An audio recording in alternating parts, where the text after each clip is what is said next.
Hello tout le monde. Aujourd'hui, je vais vous montrer comment j'enlève les croûtes de lait de mon bébé. Pour cela, j'utilise simplement de l'huile de coco et un peigne fin. Si votre enfant a peu de cheveux, vous pouvez utiliser des huiles plus légères comme l'huile de jojoba ou même l'huile d'olive. Le but de l'huile, c'est de ramollir les croûtes de lait et de ce fait, elles vont se détacher toutes seules.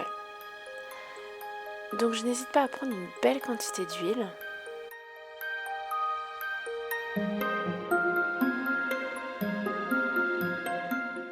Et je masse bien le cuir chevelu.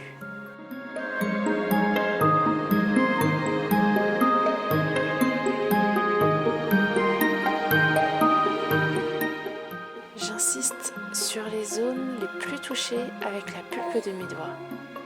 Si vous avez des ongles longs, veillez à ne pas gratter les croûtes parce que ça risquerait de les arracher et c'est précisément ce qu'on veut éviter.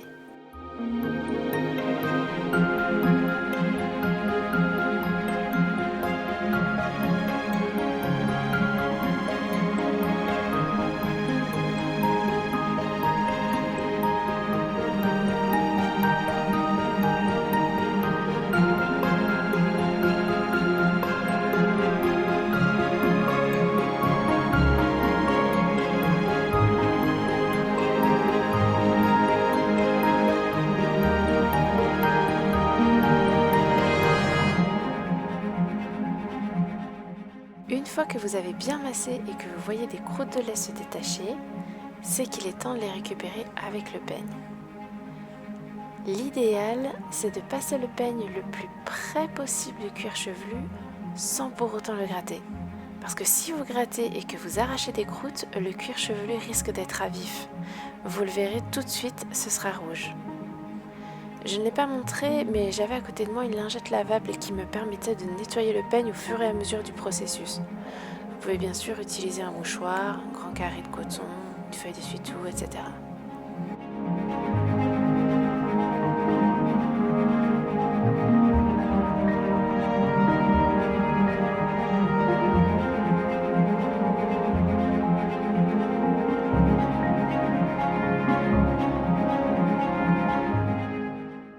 Après avoir retiré un maximum de croûte, j'imbibe une lingette lavable avec de l'eau et j'enlève l'excédent d'huile.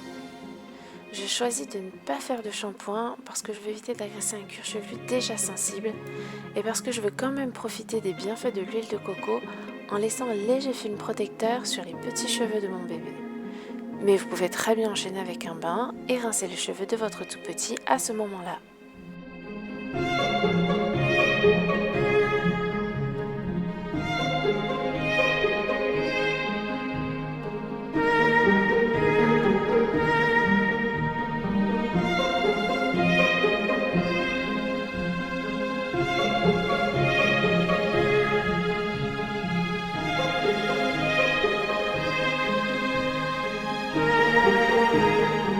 C'est terminé.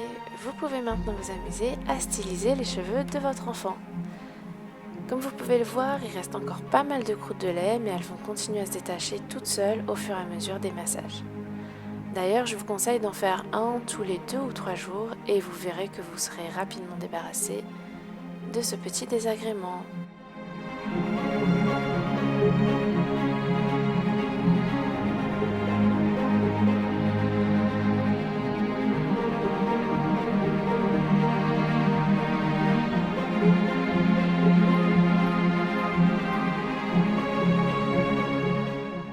Et voilà, j'espère que cette vidéo vous a plu. Si c'est le cas, n'hésitez pas à mettre un petit pouce en l'air, à partager autour de vous et à vous abonner pour ne pas louper la prochaine vidéo. À bientôt!